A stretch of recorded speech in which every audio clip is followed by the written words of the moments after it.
all seniors, friends, and my dear participants.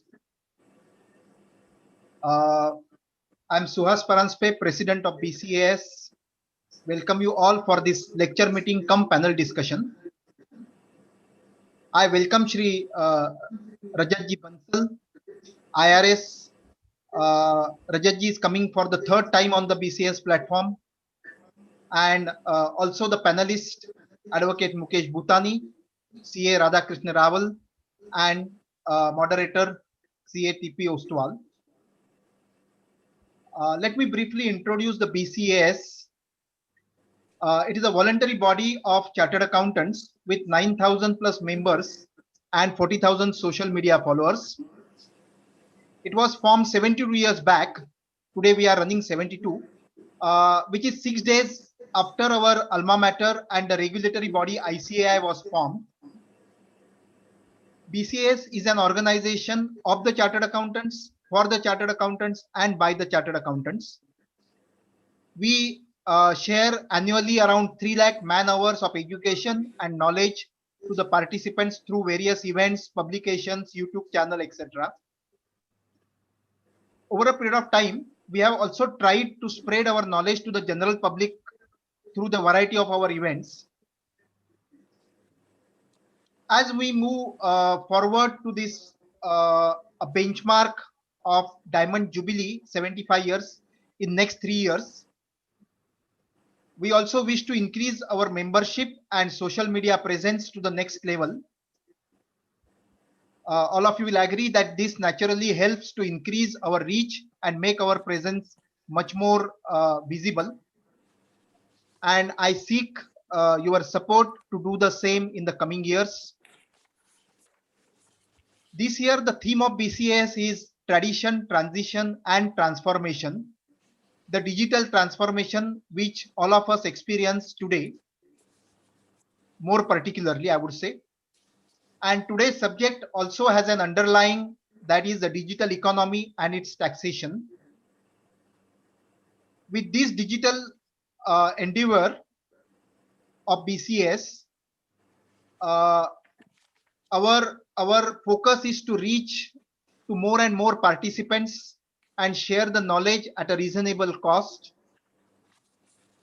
Our focus area is MSME, SME, and small and medium-sized practitioners, their sustainability during these challenging times. And in this respect, I'm happy to announce that today we have an event that is a M&A master, the mergers and acquisition master class program. And we would be releasing our second BCAS publication of this year on the subject of guidance to MSME, SMEs, and the startups. There are going to be two handbooks which will be released today in the another program. It is a BCAS Corporate and Commercial Law Committee initiative. It is authored by 4 young authors who are active BCAS volunteers also, and vetted by 3 senior members of BCAS. It is available in physical along with the digital copy, the e-version. So I will request all of you to take the benefit of this very relevant publication for MSME and SMEs. On 9th of September, we release our first publication on settlement commission by 2 chartered accountants. Now it is available for sale at BCAS office. So I request you to take the benefit of the same. Briefly coming to the subject on which Mayur Bhai, the chairman, will focus more. But today's lecture meeting come panel discussion, just let me share with you a simple example of today morning.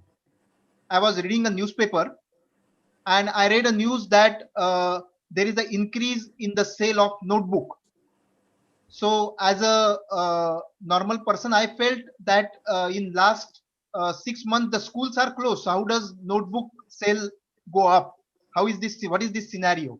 So when I read, it was talking about digital notebook and not the printed notebook. So it was talking about a gadget sale which has increased. And today I would say whole our life is regulated by this digital mode. and the speakers and the panel would discuss the alternative taxation issues of this digital economy. With this brief background, I welcome you all again and wish you a digitally enriching experience. Over to you, CA Mayur Nayak, the Chairman of International Tax Committee. Thank you. Thank you, Suhas, and welcome to the esteemed panelists, Mr. Rajat Bansal, Mr. Ostwal, Butani, Mr. Radhakishan Rawal, my conveners and friends. At the outset, let me thank Mr. Bansal for agreeing to share his vast knowledge on the subject with our members. Taxation of digital economy has always been a contentious issue. More so after the initiative of the G20 and OECD, the BEPS program. We know that the BEPS Action Plan 1 deals with the subject, but the finality is yet to come. And OECD recently introduced two pillars: Pillar 1 dealing with the nexus approach and profit allocation, and Pillar 2 regarding the competition aspects and other mechanisms. But this is still under a discussion stage and no finality has been reached. On the other hand, United Nations also has an expert group on taxation, and Mr. Bansal is a part of that, which is having a leading role in one of the subcommittees, which is looking to the tax aspects of the digitized economy. And he has come up with an alternative approach to Pillar 1, because in the OECD Pillar 1, the emphasis is given for the distribution of only residual profits to the developing nations or the marketplaces. Whereas, the bulk of profits would go to the developed nations, it appears. So what is the nitty-gritty of this proposal? What is the alternative proposal, which is being now widely, received worldwide?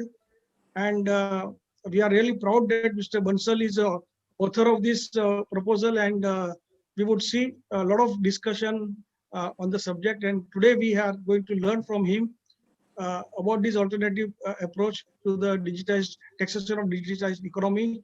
And we have esteemed panel to be moderated by Mr. Ostwal. So Ostwal is our regular committee members of International Tax Committee and is a prolific speaker, regular contributor on the UN committee, on the OECD committee, task force, and various other government bodies. Also, he represents profession. So with this, may I request Mr. Oswal to take the proceedings further. Thank you very much. Thank you, Mayur, for your kind words for the program, for me, for Mr. Bansal. We have a panel of 3 persons. Apart from the Rajat Bansal is doing double role. He is speaking. The format of the program is that he is going to introduce us the whole topic, another for 40-45 minutes. Once he introduces the subject, we have chosen this platform to have this format for the reason that he will explain, because this is a new paper which is presented.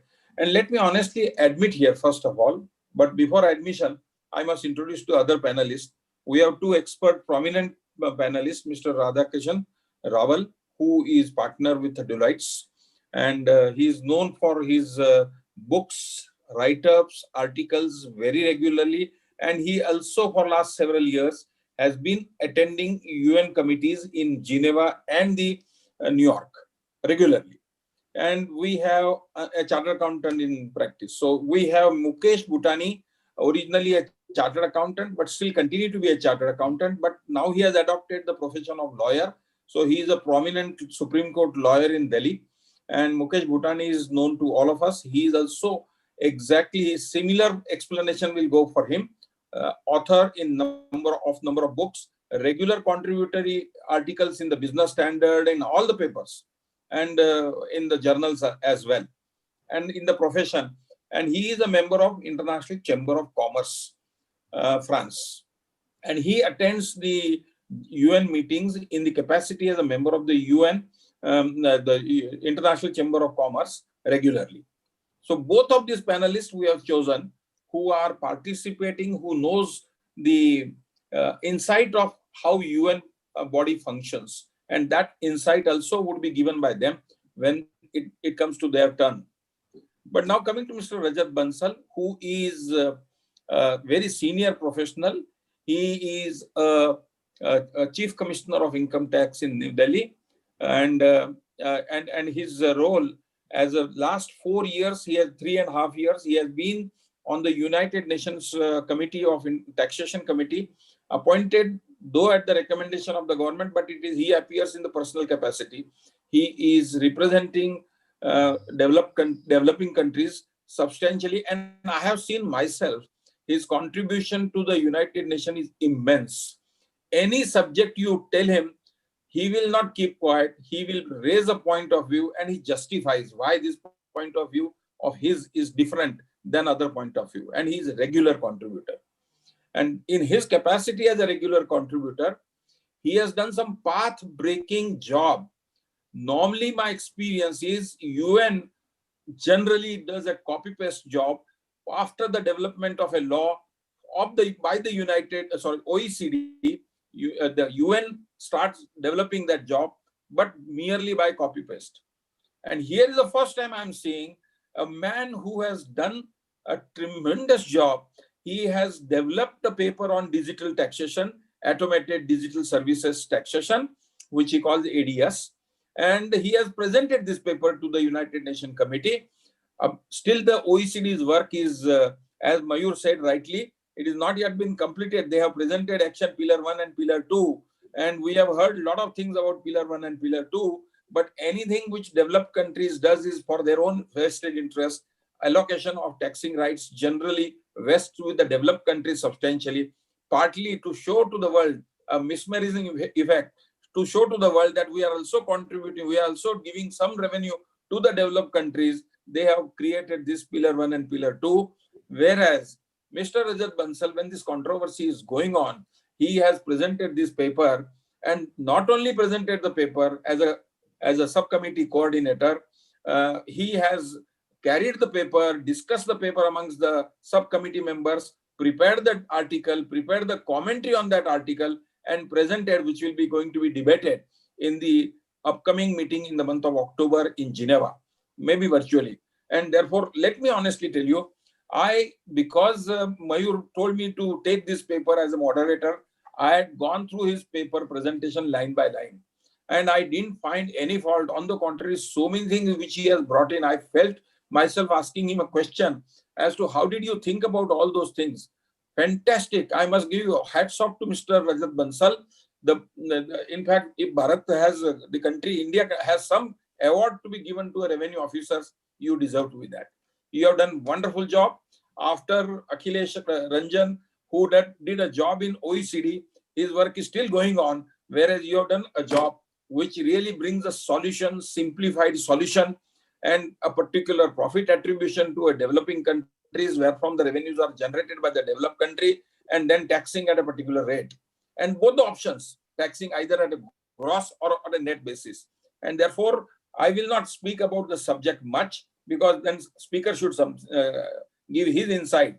But we will have opportunity to ask him a lot of questions after his presentation. So I straightway request Mr. Rajat Bansal to take up his presentation, and then we will, after hearing him his explanation, all the three panelists will question number of issues and he will clarify. Thank you very much, Rajat Bansal ji.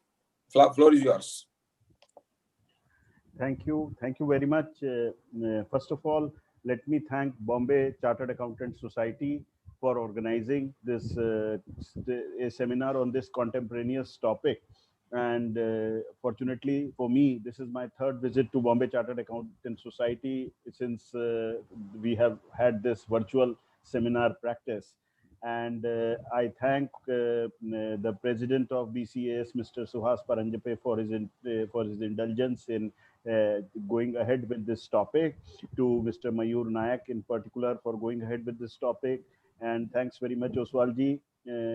We have been together in this committee for quite some time. Radhakishan Rawal has also been there. Mukesh ji has also been there. So all of us know what has been going on. and thanks for your kind words. So with this, I'll straight away take everyone to the topic today, which is about alternate approach to taxation of digital economies. So I'll share my presentation with you so that readily one can see uh, the I can straight away. Yeah. So is it visible to everyone? Yep. Okay. So one moment.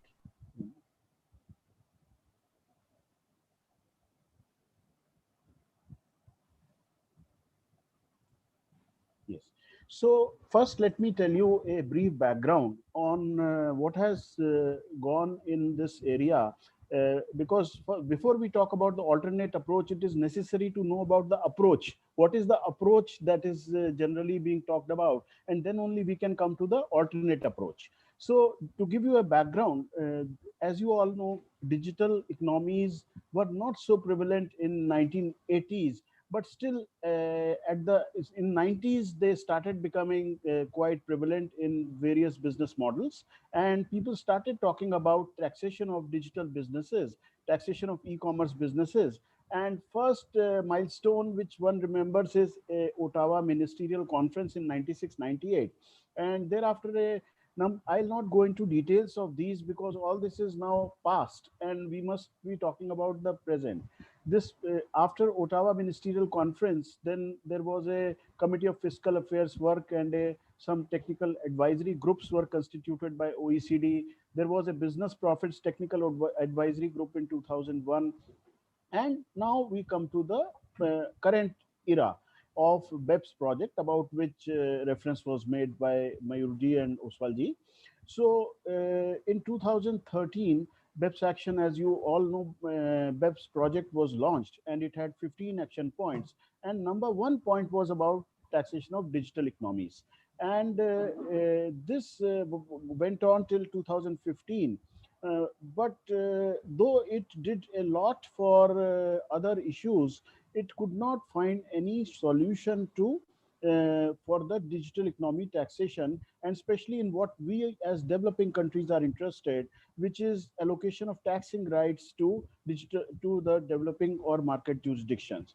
So then there was this project was closed, and it was decided that this work will continue. I'll just give you a brief snapshot about BEPS project action one, which is important. There, several things were done where, while recognizing that digital economies exacerbate the BEPS risks, it was said that several action points under the BEPS project have addressed digital economy challenges to some extent. Like it was being said that what is the changes in action 7 on the dependent personal agent article, where if someone was playing a principal role in conclusion of contracts, then it would constitute a PE. That was said to be something which will address the digital economy issues also to some extent. And similarly, it was said that preparatory and auxiliary character change with anti-fragmentation rule, and that the overall characteristic of the activity should be preparatory and auxiliary. That condition will also address the challenges of digital economies to some extent.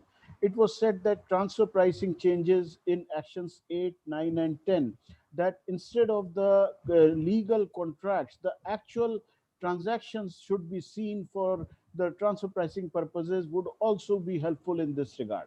So all this was said, and there was a chapter 7 in the BEPS Action 1 report where it was our problem was called broader tax challenges. That allocation of rights was addressed, was termed as broader tax challenges. And there it was said that though the BEPS project does not recommend any solution, but it suggested three alternatives. It did not recommend them, but it talked about three alternatives. The first one was about a withholding tax mechanism. A second one was about significant economic presence. And third one was equalization levy. So it was said that countries can do this if they wish to, till a solution is found. but the BEPS project did not recommend any of these solutions, and it was said that work will continue. After that, in 2016, because all of you must be knowing that in BEPS project, all countries were not involved till the output was released in 2015. Later, these recommendations were put forth to other countries also, and 134 or some such number countries have now joined, who were which are on equal footing, and they are also under the obligation to implement the BEPS recommendations, and at the same time they have joined the ongoing work in the inclusive framework. So Rajat ji, if you can speak nearer to the mic, or you can take mic nearer to your speak, because there are some extra views coming in that your voice is a little slow. I'll speak by removing this headphone directly into the computer. Let me see if that is better. Okay. Is this better now? Oh, yes, anytime. So I'll speak directly. It was inconvenient for me also. This is much better. So then there was an interim report, and in interim report also no solution as such was proposed. And please let me know whenever there is an audio problem. I will request Siddharth or No, it's Oswalji. perfect. This is fantastic. Fantastic. So in the interim report also certain further work was done. For example, it was said that digital business models are characterized by nexus, data, or heavy reliance on intangibles. So the analysis went on, but no solution as such was proposed. So after that, in I think what I have not written here, but as all of you know, several countries started imposing unilateral measures on the lines of equalization levy of India in 2016, and which was as per the BEPS Section 1 recommendation. And that put kind of pressure on the international community and on the inclusive framework in particular to come up with a solution. So the work at OECD and inclusive framework after that speeded up very much. And I remember in January 2019, suddenly we found three approaches being put forward, and these were firstly user participation approach, which was proposed by United Kingdom or England. Second one was a marketing intangibles approach, which was basically a US approach, although it is not said so in the papers released, but it is well known that that was a United States proposal. And third one was a significant economic presence proposal by G24 countries, in which India played Government of India or our foreign tax division played an important role. And there was a third approach, significant economic presence. Then what happened? The Secretariat said that it will use the commonalities of all the three approach and come up with a proposal. So they came up with something called unified approach. So what you are seeing today as pillar 1 is nothing but a modification of a gradual modification over last, now I should say 20 months or 21 months of the unified approach first put forward by the OECD Secretariat in January 2019. Now this approach was said to be based on the commonalities of all the three approach, but in reality it was kind of more or less the marketing intangibles approach. So let me see if in the next slide I have described it, or here itself.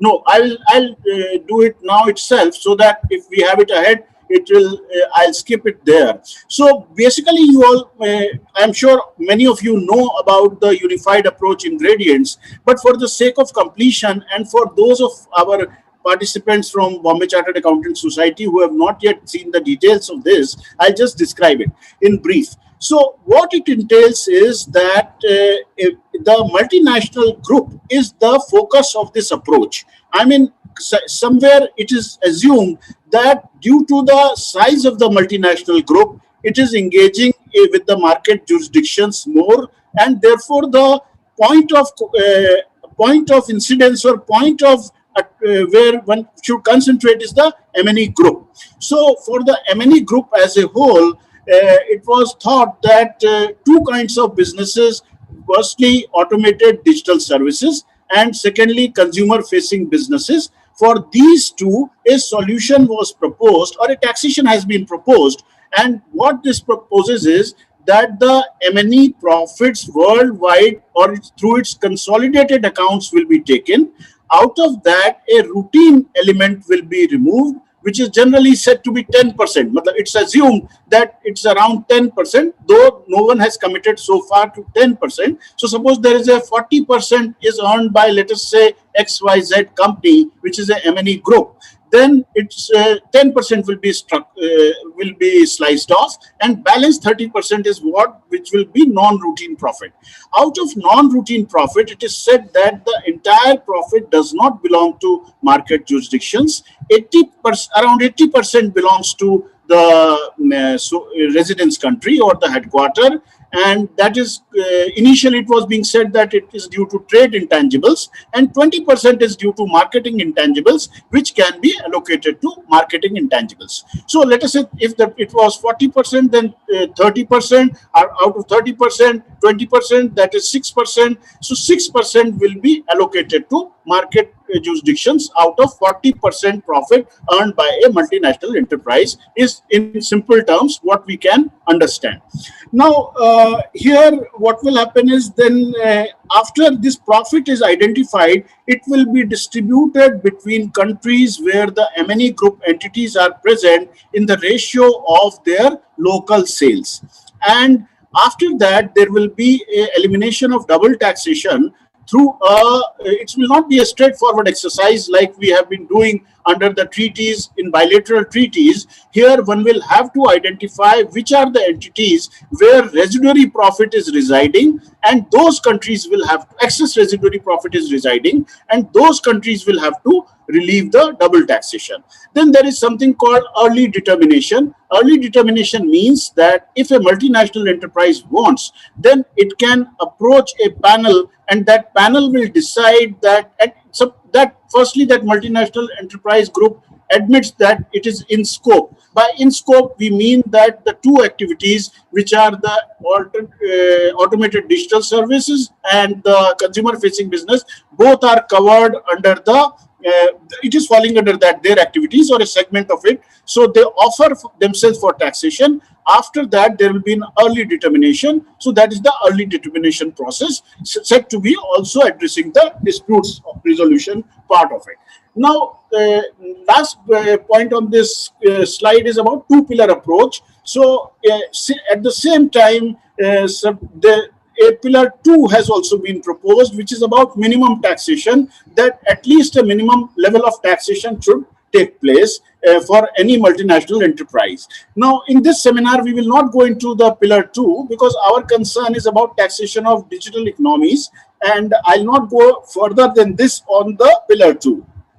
Let me come to now our next slide, which is about what has been done in the United Nations Tax Committee. So very briefly, let me tell you that United Nations Tax Committee is a committee of 25 experts acting in their personal capacity. And these experts are chosen by the United Nations from all over the world based on applications, and they work for 4 years. So this committee works on various issues simultaneously. And this time in 2017, when this committee was constituted, then a subcommittee was constituted on tax challenges of digital economies. And there initially, as Mr. Radhakishan Rawal, who has attended all the sessions, and Mr. Ostwal, who has attended sessions, and Mr. Mukesh Butani also, who was present there. So initially the idea was that this subcommittee should watch the work which is going on in other forums. And let me also add that the United Nations Tax Committee works for the interest of developing countries predominantly, although it has members from both developing as well as developed countries. But as you can imagine, even if the experts are appointed in their personal capacity, the loyalty to their countries does not go away. And in reality, they also keep working for the interest of their countries. And the members from developed countries naturally have a tendency to see what is for the benefit of their countries also while working for developing countries. So what we were doing initially was just to examine what is going on in inclusive framework. Then it appeared that this approach, which I just described to you, is very complex. It may not lead to much revenue gain for developing countries. And if at all something is to be done, it should be done in United Nations. So this was pressed, and we decided to work independently while taking into account the work in other forums, mainly the inclusive framework. And then special interest will be paid to the interest of developing countries. So then again, we were just drifting and doing nothing much, because it can be said that you work independently, but when it comes to working independently, then you start asking why we should do something, how we should do something, what is the need to do something. So I proposed at some stage that allow members, a group of members or a member, to come up with his own approach, which will then be taken up by the committee, because as a group of 25, we will never be able to come up with any alternative, because we have great deal of difference of view in between ourselves. So that proved to be very effective, and this was recorded in the minutes of the meeting. Thereafter, before the last session, I made a proposal, because I found that this approach of unified approach is extremely complex, and I simply cannot understand even today how this can be implemented. And on top of that, it is yielding a share of revenue which is not very significant for developing countries' interest. So for these two main reasons, I submitted a paper before the committee, and this was in line with this decision. This was in May 20, and this paper was, firstly, it analyzes the approach which I have just mentioned to you, and then it proposes an alternate approach. So in brief, what it is, I'll tell you. So firstly, I have said that the non-routine profits and routine profits, there does not seem to be any basis for it, because after all, the whole profits of a M&E group are because of its global activities. You cannot say that market jurisdictions have only contributed to the non-routine profits and they have no share in the total profits of the group. And in any case, it was not, the approach proposed is formulaic, and it's based on an assumption purely what is routine profit, and that routine profit is sliced off. So that was one question. And then another question was about the thresholds, because I did not mention in my first description of the unified approach, but it has been proposed that the CBCR limit of 750 million euros will be the threshold for any M&E group to be subject to this taxation. Now, as you will very well appreciate, I gave an example that suppose you have two M&E groups, one having 700 million euros global turnover, other having 750 million euros turnover, and the first group is, and in one country, the 700 million euro turnover group has, let us say, 600 million turnover coming from one market jurisdiction only, whereas 750 million euro, 750 or let us say 760 million euro turnover one is having 50 million euros from that market country. Under the proposal, the second one will get taxed in the market jurisdiction because its global turnover is exceeding 750 million euros, whereas the first one, even though it derives 600 million euros from the market jurisdiction, will not get taxed. So this appeared to be not logical, and this was one question raised. And then the other question was about the expert panel as to, the M&E may be present in 60 countries, let us say, and there will be an expert panel, maybe of 10 experts at most, I can imagine. It's very difficult to have a panel of more than 10 experts. So those 10 experts will not be from 60 countries. Those will be from 10 countries only. And how would the interest of each of these 60 countries be watched or safeguarded is a question. And taxation, no country has ever, most countries do not want to delegate the responsibility to any other country. So there is a question of sovereignty also. So this one was again an issue according to me. And if the whole picture of taking the M&E group together is disturbed in one element, then the whole picture gets disturbed. So this is a cumbersome process. And lastly, on this issue of elimination of double taxation, identifying where the residual profit is residing itself is a big task. And this will be another complex phenomena. One more issue was about the implementation.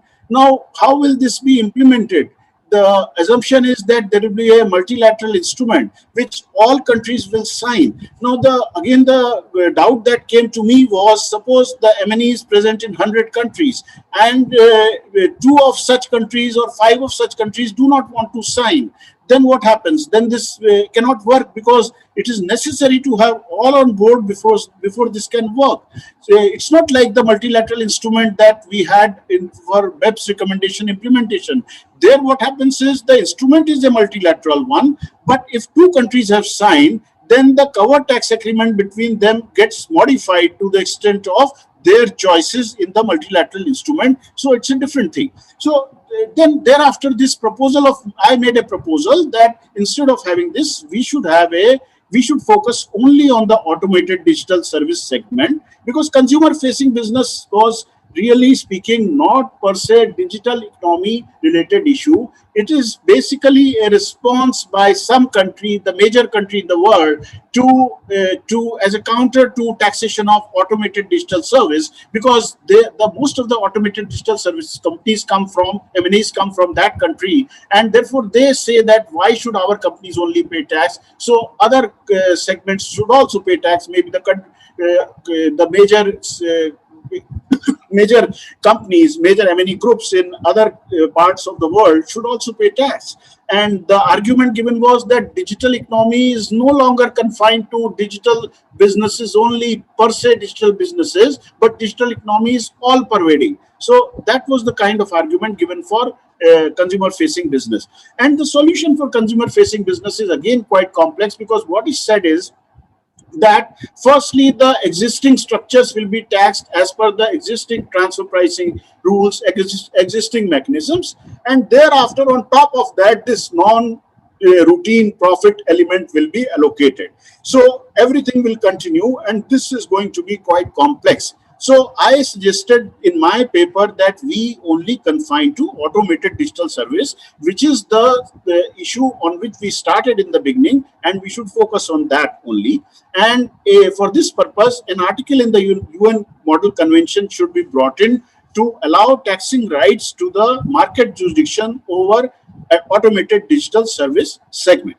And that was my proposal, and use a fractional apportionment method, and you have an MLI kind of instrument to introduce this article, which will then get introduced in the treaty between two countries which are signatory to this multilateral instrument.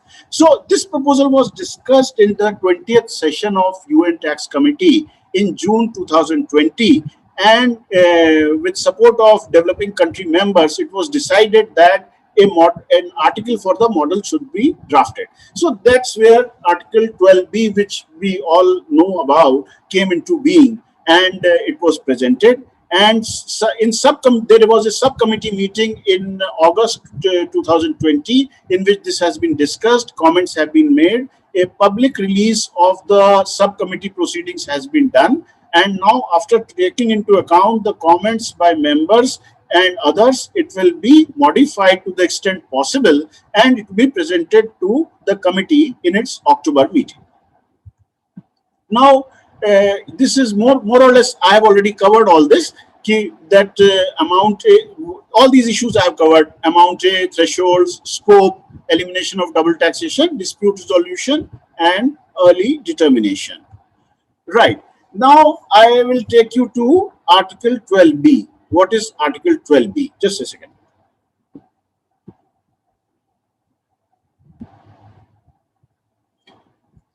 So, Article 12B was designed by 13 members from developing countries, 13 members of the UN Tax Committee, whose names are in public domain, and there is a cover note through which it was submitted to the coordinators of the digital subcommittee. And myself and Carlos Proto from Argentina, we steered it basically. And the approach here is briefly, which I will tell you.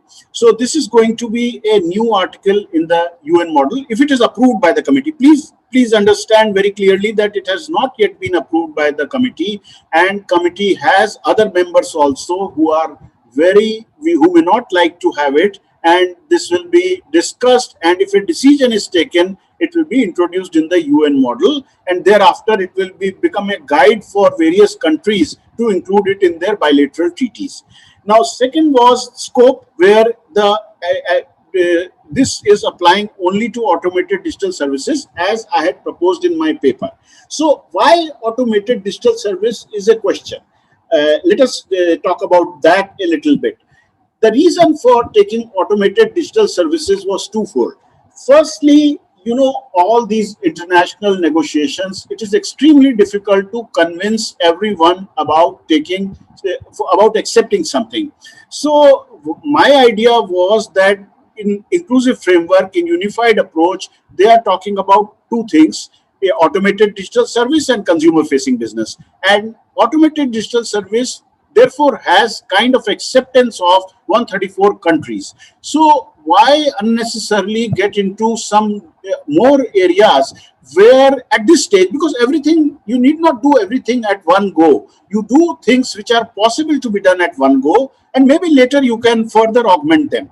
So with that in view, that countries have already accepted this segment. Secondly, we are talking about digital services, digital businesses, and most of the digital businesses that we can think of are covered under this. Therefore, this should be, I chose this, and fortunately the drafting group agreed, and we decided to include this as the scope of the Article 12B. Third one is description. What is automated digital service? That's very important. Automated digital service means services which are rendered with minimum human intervention in the country where they are rendered, and these are rendered through internet or electronic media. So that is the broad description of automated digital services, which are described in paragraph 4 of Article 12B in a generic manner, and the commentary expands upon the automated digital services. Then commentary gives a complete description of what automated digital services are. Basically, it is the same concept as that is being done in inclusive framework, that there is a positive list, meaning thereby certain services are clearly falling under automated digital service criteria, what I mentioned just now, and that is the positive list, and those services are listed in the commentary. Then certain services are not falling in the automated ADS segment, that is negative list, they are excluded. And there will be a third category where one will need to apply this principle which I just mentioned to know whether a particular service will be automated digital service or not. So that is an automated digital service. Now, next issue was what kind of taxation we would have for the market countries or source jurisdictions. So as you all know, this is there is no physical presence for these businesses in the market jurisdiction. There are no accounts, and it's not possible to work out exact profits attributable to the market jurisdiction. So some sort of approximation has to be done. So we did it in two ways. Firstly, a simple manner of a gross basis taxation on the payment, directly a percentage of that, a small percentage. No, it is not specified in the commentary or in the article, but let's say 5%, 3% or something like that will be the percentage of gross basis tax. Then second one was, because sometimes people say that even if I have not made profits, how you can tax me?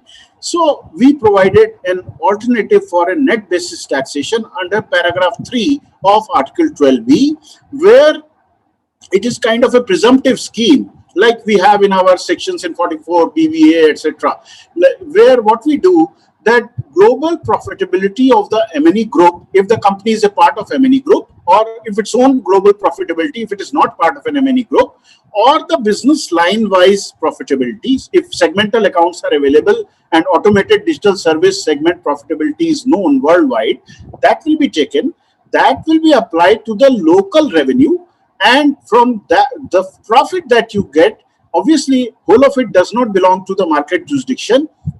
It will be then we took 30% of that as the profit which is attributable to the market jurisdiction. So a company can have an option to either offer on payment basis of gross, or it can do by taking net basis taxation for the whole year. So that was a feature that we offered in this.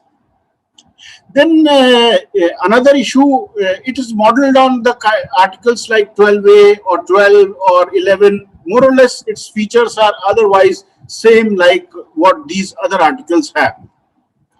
One issue that always arises is interaction with articles governing other streams of income.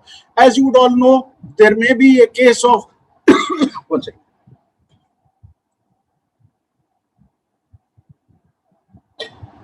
There may be a case of overlap between the nature of income.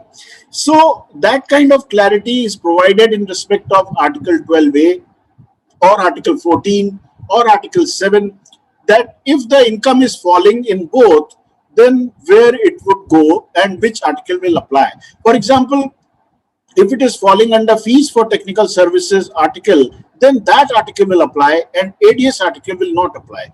And I can tell you very frankly the reason for that. One reason is obviously because the taxation rate here is expected to be lower than the taxation rate in FTS article, and therefore from the point of view of market countries or the source countries, it is better to tax it under the FTS. That is one reason amongst other reasons.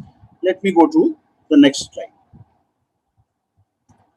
Now, another question is what is the needs? People have been asking that why we have focused on the modification of UN model, and sometimes they say that we should focus on the domestic law of the countries and as to how they should tax digital transactions.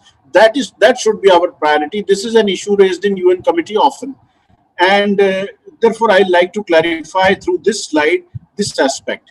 So as you all know, taxing rights are always through the domestic law.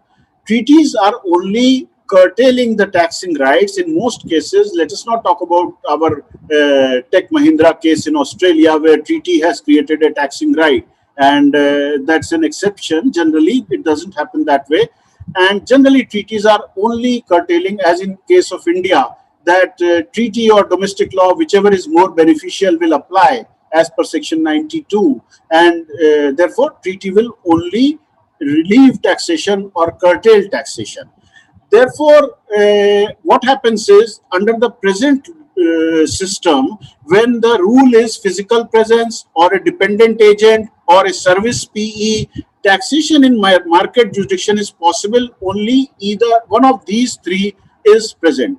So the obstacle, even if you have a domestic law, for example, you have explanation 2A to section 911 now, and you have introduced the significant economic presence in our legislation, further amplified through explanation 3A in this budget, which is going to apply from assessment year 22-23, both of them now. So there it cannot operate. Why? Because our treaties will come in the way and they will require presence of a PE or a dependent agent before this taxation can take place. So therefore, it is necessary to modify the treaties, and focus should be on treaties. Those countries that do not want to exercise taxing rights over digital taxations, it is their choice. In Forum for Harmful Tax Practices, there is a body called Forum for Harmful Tax Practices in OECD, where I was participating, and the discussion always was that it is each country's choice, or it is a matter of its own tax policy, whether it wants to raise revenues through taxation, whether it wants to finance through taxation, or whichever way, and it is for no one to tell that country as to what it wants to do. So if a country has chosen to exercise taxing rights, then the treaty curtails it, and then only the issue arises. Otherwise, I don't see where is the question of bothering about countries which do not want to tax.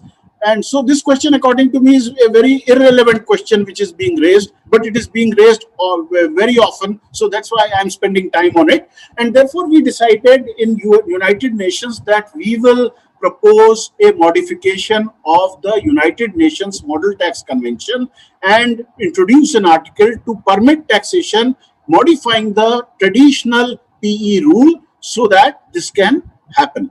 Now, and this will facilitate elimination of double taxation also. Otherwise, because as you know, Article 23 requires one condition for operation of Article 23 is that it should be in accordance with treaty only then the other countries bound to give credit. Otherwise, suppose someone has wrongly deducted tax in the source country, you don't get credit. It's not mandatory. We may be getting it by default or by error, but technically speaking or legally speaking, that is now how it should be. Now, this is just a comparison of multilateral and bilateral approach, which I described. So I will not go into the details of it. You can just see it that it's very, I mean, it's just to give at a glance what is the situation. Scope is obvious. Then determination allocation of taxing rights. It is unitary method or consolidated account through an early determination there. And it is a presumptive basis deemed or approximations here also. We admit that this has to be done in an approximation oriented approach. But when we have to do approximation, why not do it simply? Why resort to a very complex or complicated method when you have to do approximation only? If you were doing exactly that to the 10th place of decimal, I am able to calculate what is the profit that should be allocated, then I would say it's justified to adopt a complex method, even if then it may not be justified. But certainly when both of us are doing approximation, then why get into this complication was one reason. Thresholds, I have explained. We believe that thresholds should always be local. It should never, the global thresholds make no sense. Like we have 1 lakh rupees for equalization levy, our local threshold. Similarly, each country can have its own threshold. There is no need for a global threshold. I have been thinking about this. Why have this global threshold? Then I realized that this is from the point of view of the multinational enterprises. And often the reason given is that the compliance for them should not become onerous. And the alternative argument given is that if you take it below 750 million euros, then the gain is not much. So there is no sense because it increases the compliance manifold without commensurate benefits in terms of gain in terms of revenue. I do not know how far that is correct. And dispute resolution, I have explained. Elimination of double taxation also I have explained. Implementation instrument also I have explained. I think this will probably cover my presentation on all this. So probably I don't know whether you have this too much of a one-sided talk by me. I hope it did not become too boring. So just to lighten it, I will say that it seems to me a situation like you know that Abhimanyu, when he Chakravyuh mein to he entered the Chakravyuh, but he didn't know how to come out of it. So we seem to be in a situation where we are now, because the work is going on, and I do not see how the consensus will be coming with such a complex approach. So therefore, I think that United Nations approach is a very sensible way of doing things at this stage.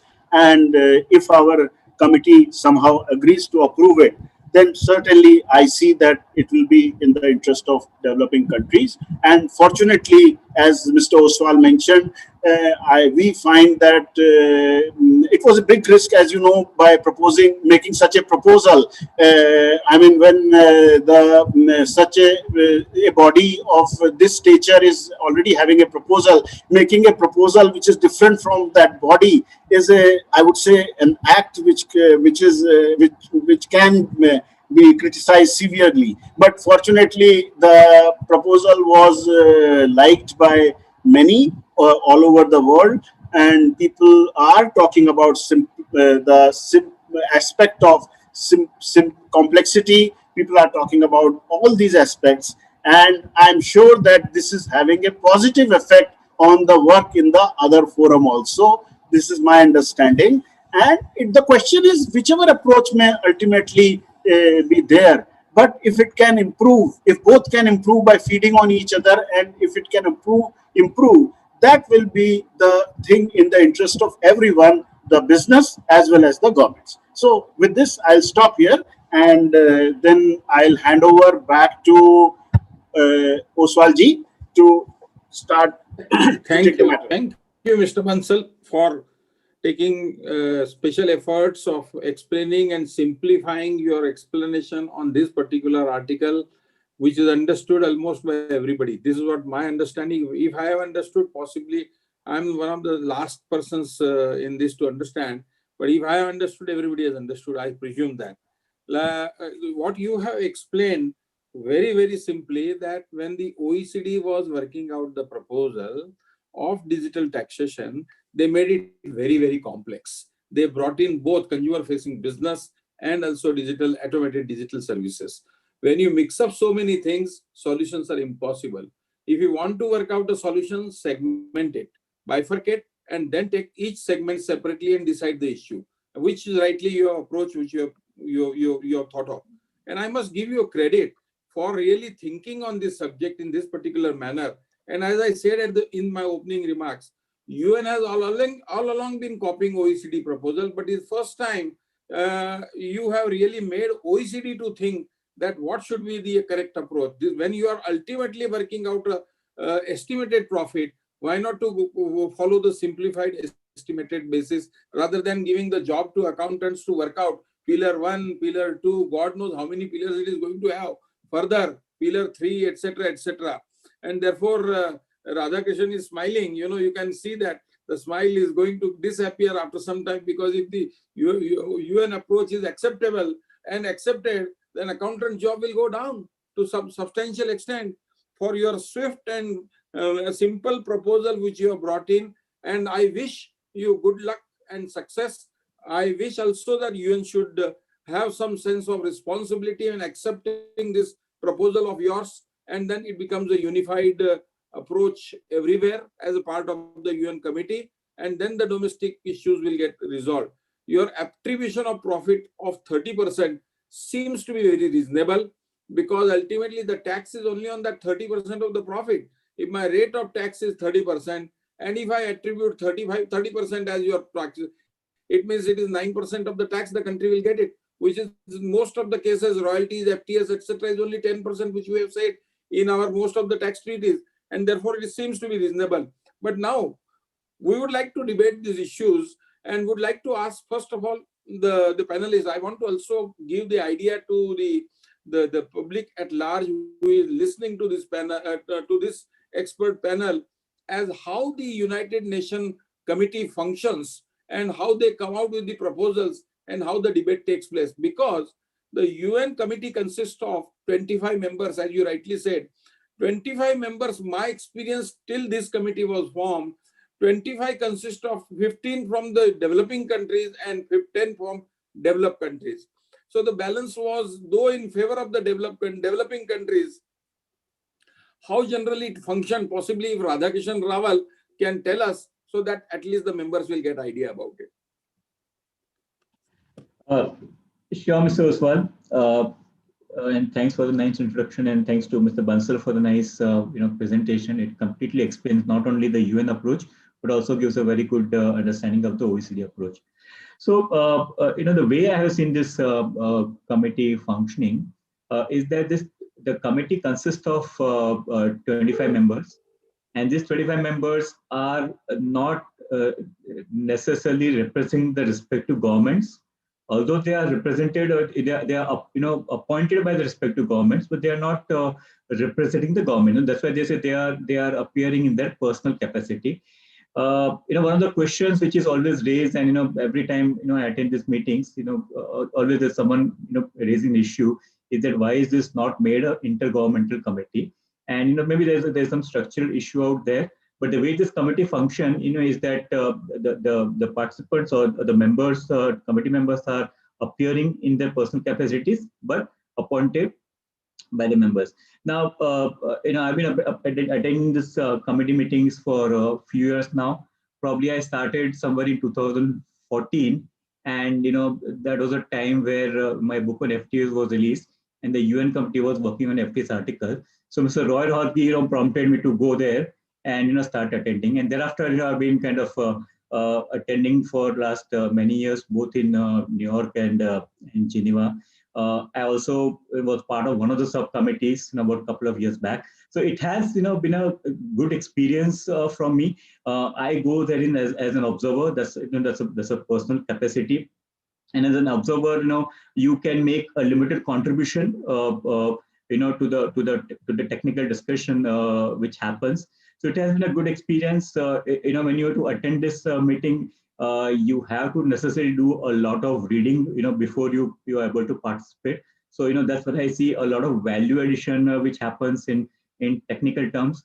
And again, these committees are extremely political in nature, because everyone is fighting for protecting the tax revenue. So the entire scene out there is a kind of a tug of war between the developing countries and the developed countries to protect the tax base. So for me it has been a very good experience, and I really enjoy attending these meetings. So with that, I'll get back to you, Mr. Ostwal. You are muted. Mr. Butani, your experience of this committee's function as a chamber, as an ICC member, you have been attending, but it will be very interesting because ICC, of course, represent all the countries, developing and developed countries. So what is your experience on that? Correct.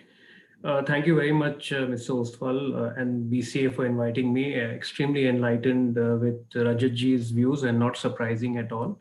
And to see you, my friend RK.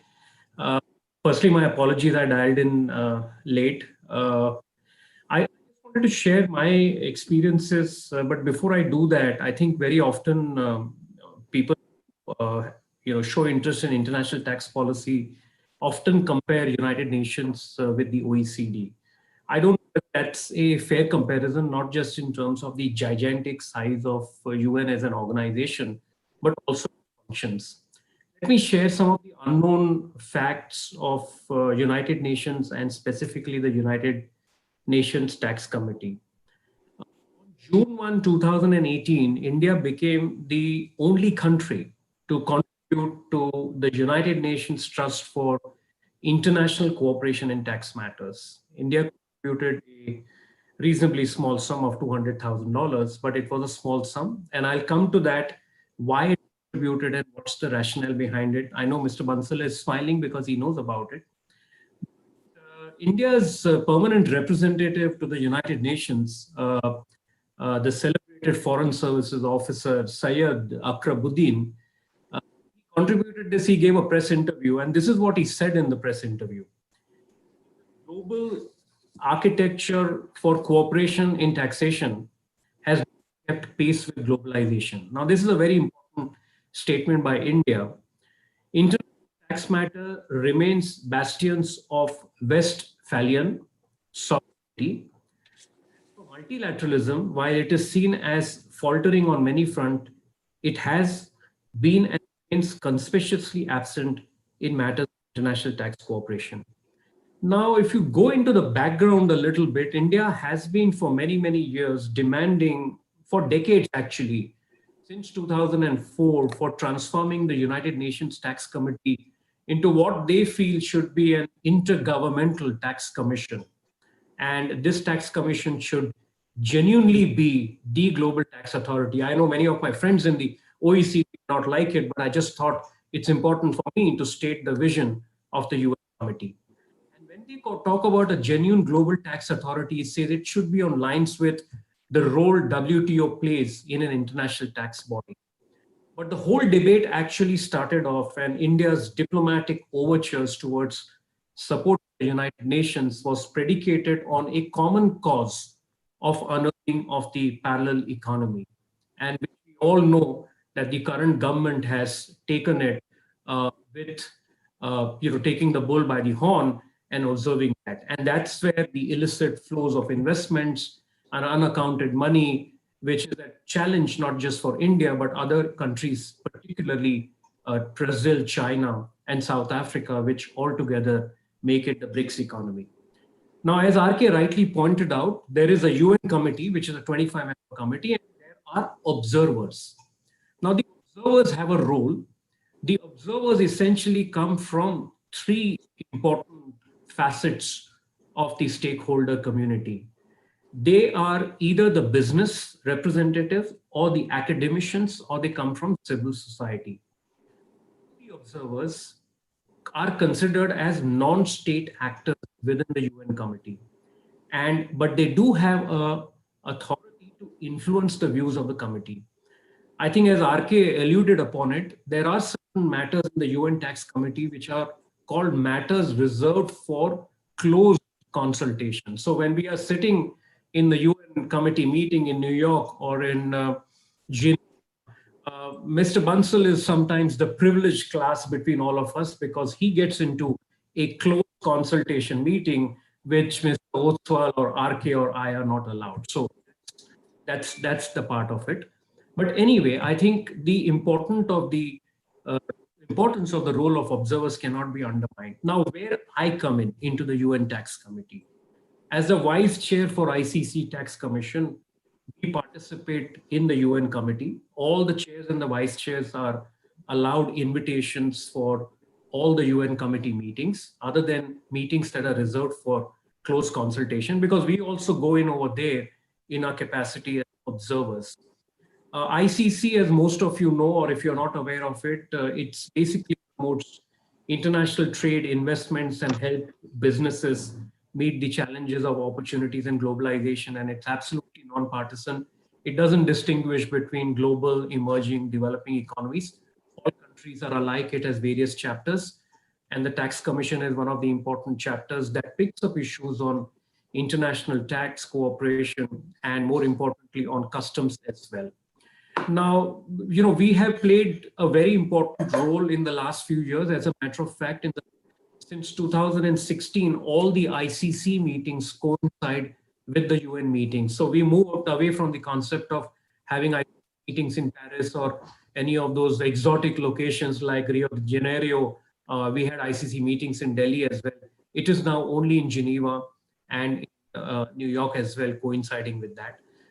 There are many aspects that we have worked on. I had personally been part of many committees. My most memorable experience was when we were helping the United Nations relook at Article 25.1, 25.2 on alternate dispute resolution, when we came out with the concept of mediation. Jack Sassavili was the chair. He was at OECD at that point in time in 2011. So those are some of the work that we do. I personally look forward to, with a lot of interest, the work being done on Article 12B, and I'm personally interested in that. And I would suggest that all the followers of international tax policy please give a very serious look to the work that is being done by this committee. Thank you, Mr. Ostwal. Thank you, Mukesh and Radhakishan. Now, only one point which I would like to add here is that this committee consists of 12 persons, 12 representatives in their personal capacity, but the selection is done in such a manner that 15 are from developing countries and 10 are from developed countries. Developed country members are by and large, of course, this time the composition is around little more than 15 people are from developing countries and less number are from developed country. But the developed country members are all those members who participate generally in the OECD working part. So therefore, they are well prepared, well tuned to everything what is going on in OECD is known to them. They come prepared for discussion in the UN committees. Whereas the developing countries, my experience, which I'm sharing, I may be wrong also, Mr. Bansal or other panelists can take up this issue and explain. The developing country representatives, I have seen only 2 or 3 developing countries actively, vehemently participate. One is India. Of course, needless to say, I am not saying India because I am from India. It is genuinely India participates. Earlier, China representative was an Englishman, trained from Philip Becker's chamber, was equally participating very well. But now the Chinese authorities come duly prepared written comments on the computer, they read that much. And if they ask, they are asked this question, further questions are asked, they simply read it out and they say, we'll have to take instruction from our bosses and then we'll reply. We'll not reply straight away. There is some voice coming up from Brazil and there is also some voice coming up from Philippines. I have not come across any number of other representatives who make a big noise on, and another interesting feature which I saw, smaller is the country, bigger is the noise. Take the case like Jamaica, Senegal, they come and make a big noise. Their country is very small. And therefore that is being heard because they are English speaking folks and they repeat, like our professors repeat in the classes, they repeat 4, 5, 6 times. And so that at least by one time somebody will understand. English people, the Indians which are coming, they prepared and they ask the question very categorically, directly to the point, and that question is debated. So therefore this is not understood by many people because we speak only once, and that is the problem. So do you think that in a situation like this, Mr. Bansal, that the politics play an important role and these developed country people bully down the developing countries members and they don't allow their point of view to be explained much in a greater detail, or they will make you reduce your voice on the particular point? I would say that, see, this is a mix of many reasons behind it. First one, as you rightly pointed out, is the issue of capacity. Now, the members that come from developing, there are 25 members, 13 this time are from developing countries, 12 are from developed countries. And developed country members are those who are chair or vice chair of WP1, or in OECD, they have participated for umpteen number of years. So their awareness and their experience with these matters is matchless. That is one. Now, from developing countries, the ones that are chosen, those are, firstly, all of them may not have the required experience of international taxation, and therefore they are kind of constrained. And it's not that they're bullied. I would not say that. Everyone has it because it's an open meeting. So committee meetings are much better. Subcommittee meetings are different. Subcommittee meetings are closed door, where Mukesh ji said that I'm a privileged one to attend. Those are tougher ones, according to me, because in a closed atmosphere, you can be because you see, what one can say in public cannot be said in private. So therefore, sometimes it is easier to, I find the committee meetings to be very comfortable because there, at least one has to talk what is logical and what is not against the interest of developing countries. So I would prefer that everything takes place in public and in front of observers. And in fact, about the practices and procedures also, I do not know why. I mean, it's done in private, but I really, let me say that all that I'm saying is my personal view. In any case, I am a member of United Nations Committee in my personal capacity. So I believe that there should be complete transparency. And I tell you that this publication of 12B is required a great deal of effort to publish it, because the view could have been that since it is a work in progress, it should not be released, and it should be released only at a stage in the committee in October. But you know how much it has helped by releasing it now. And it required I should say, Herculean effort to release it now. And again, the subcommittee meeting proceedings are in public. So all this is very welcome step. I am firmly of the belief that all policy making in international taxation should be as transparent as possible. Because you see, it's not necessary for you to agree to what everyone says. You can take it into account, you may not agree to it, but let the useful views come to you and for your consideration. And no one can force you ultimately that you do it like this. But why be scared of telling the world what you are doing? This is my view. And so to come back to your question, Ostwalji, I don't think that there is any bullying. The reason for less contribution is because of less experience and less background in these matters, and also less organized. Because the developing country members are not that well organized and they are not able to coordinate. But this time we have coordinated and it is showing its results. Otherwise, this drafting group would not have come into existence. So this is all a result of very, very large scale coordination done. And that's all outside the committee, and that's all outside the government. You must, I'm sure you are appreciating, because we are, this is not through our governmental channels, but through our own efforts we have coordinated, and that's really very helpful in making our voice heard and putting some weight behind our proposals. So that's the answer. No, I must compliment for that. Again, I'm repeatedly saying I'm complimenting, and I have myself have an experience of working in a subcommittees, transfer pricing committee. I have been working, but the experience, my experience on working on a transfer pricing committee is exactly contrary to what your experience of the subcommittee. There you have to really be very focused on the items, and the people interact very directly with you, each other, and then come out with some complete acceptable draft. Anyway, so now this is the draft which is already in the public, which is under the debate. And I'm quite confident that with some cosmetic changes, possibly in the month of October, before the committee, you will possibly finalize this. And I wish you all the success for that. Radhakishan, now the question for you. That do you think, what are your views and comments on generally, first of all, Article 12B, which has been put for public comment? Well, Mr. Ostwal, I'll say, this is, a most welcome move, so to say.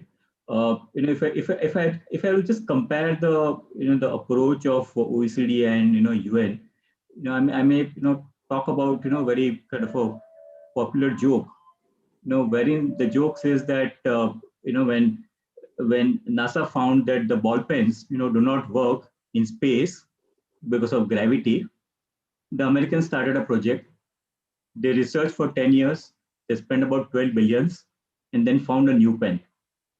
And the joke ends with a sentence which says the Russians started using the pencil.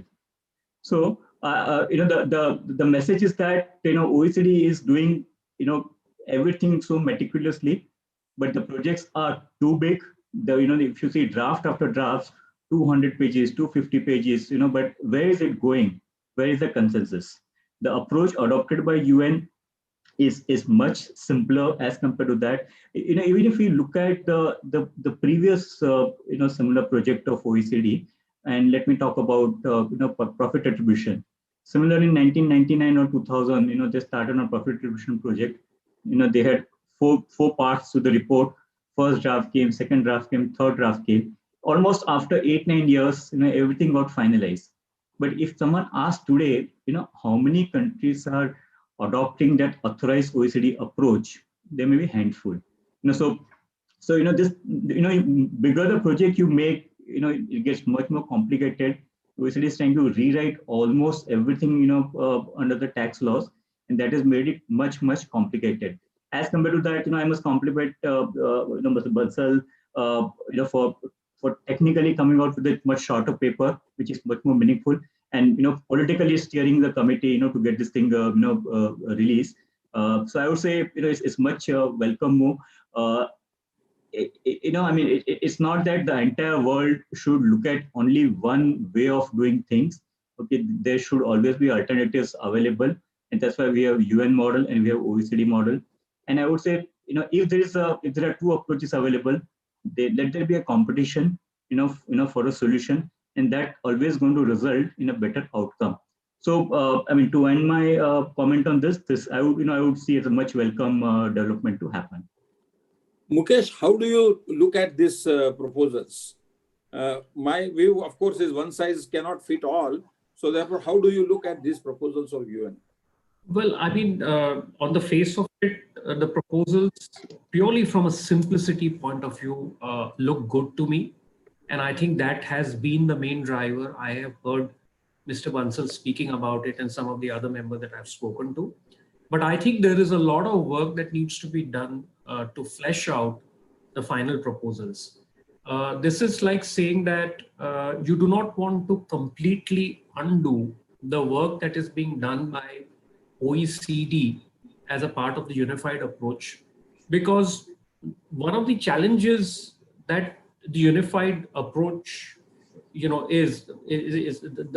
has landed themselves into, is because as we saw the last 18 months, the unified approach kept on evaluating and trying to find a solution to every form of business model that it can envisage and it can think of. And I think that is where the big challenge lies, because the more business models you add, the greater challenge it is going to be from a consensus point of view. So if I compare that with the UN proposals, the UN proposals is very limited in its application. It clearly defines what, in their view, are the automated digital services. But that's like trying to oversimplify, sir, what, if you need to come out with a model article which is going to guide countries in order for them to negotiate the tax treaties. And let me just give you 2-3 challenges as I see it. First challenge is you yourself spelled out by saying that unlike the OECD proposal, there is no threshold as regards the revenues are concerned.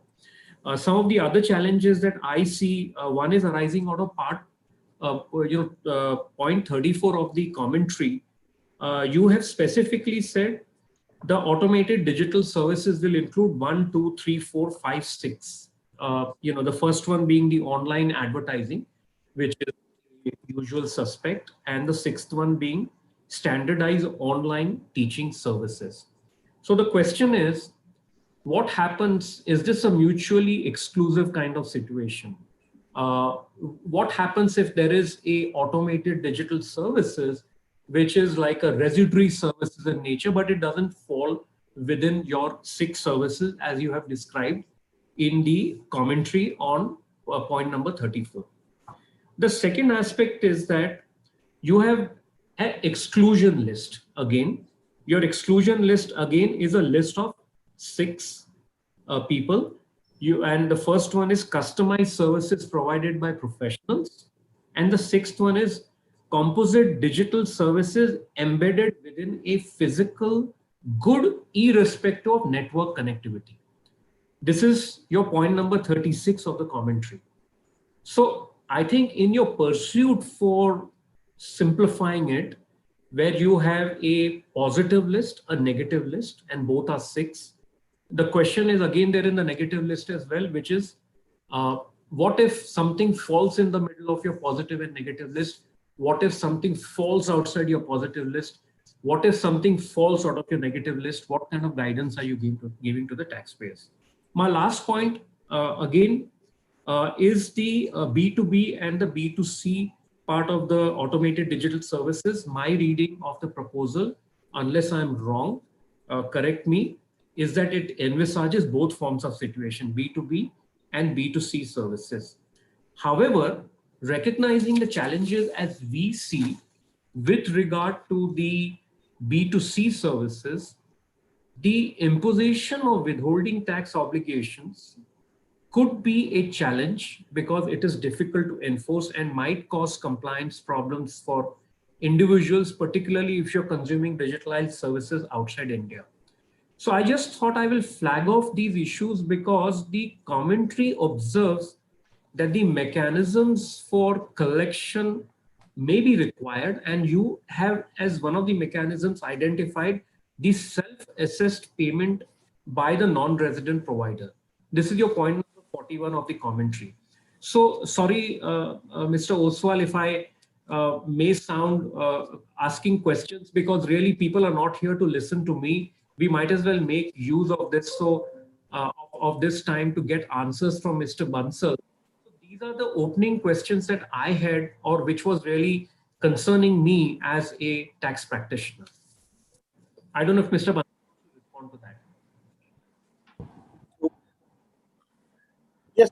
Mr. Bansal, this is a question for you. So, from Mr. the first Butani. one is about threshold you mentioned. And threshold, I think there is no issue really speaking, because according to me, the 12B proposal is not having any threshold globally, and it's only having a local threshold, and actually there is no global threshold required by the very design of the approach, because the approach is to function on a country-wide basis, not on the global basis. So in any case, there is no issue of a global threshold. I'll come to your next point. Next point is that there is a positive list and there is a negative list. So what happens if something is in between? So as I said earlier, the criteria is in 12B4 that it has to be a service with minimum human intervention in the country of delivery of service, and it does not use any infrastructure in the country of service, and in addition it is rendered through internet or through electronic means. So if the service that we have before us is not falling clearly within the positive or negative list, then it can be tested on this aspect as to where it will fall, whether it will be classified as an automated digital service, and then it can be decided, then it can be certainly found out. The concept is positive list, negative list, and the thirdly, application of the generic definition. So that is about your second point. What was your third point, Mukeshji? Withholding. Yes. So unmute Mukesh. That's an important point. Mukesh, unmute. I heard him. That's an important point. B2C and B2B both are covered in 12B. And the reason, and please note that B2B and B2C, I think, are covered for ADS in the unified approach also. And the reason for that is that, rather than the reason, firstly, the reason is because B2C segment is also very large for this, and it's important from revenue implications, and in principle also it is important because the whole idea behind this is that the foreign entity is interacting in a manner that it is creating a nexus in the territory of where the services are rendered. So it is kind of justifying why there should be taxation in that territory. So we can't leave out B2C. As far as implementation is concerned or compliance is concerned, that is where our net profit approach will come into play, because net profit basis 12B3 is to be done by the entity and not by the individual payer. And if the entity has opted for a 12B3 to pay on net basis for the whole year, then the customer may not be required to, those are the things that are to be worked. And according to me, those are the things that will be under the domestic law of each country, how they want to do it. If they can exempt, suppose a foreign entity has given a declaration that it will be paying tax on net basis, and it safeguards its commitment towards the payment in that country, because that's always an issue with the non-residents, and that's why withholding is done. One reason for withholding in case of foreign residents is that the money goes away, and once the money goes away, there is no possibility of recovering the dues of the government. So from that point of view, if that can be ensured that this interest is safeguarded, probably the withholding tax can be, I'm just thinking aloud, can be put on hold, and the company can pay on net basis for the whole year. And at this stage, I'll also like to tell you that in Latin American countries, they claim that they have been able to implement B2C withholding also without any problem by asking the remitter bank to do this withholding on behalf of the payer. So I got this comfort from them that it's not really an impossible task. I myself am concerned about the withholding from the individuals, withholding obligation on the individuals.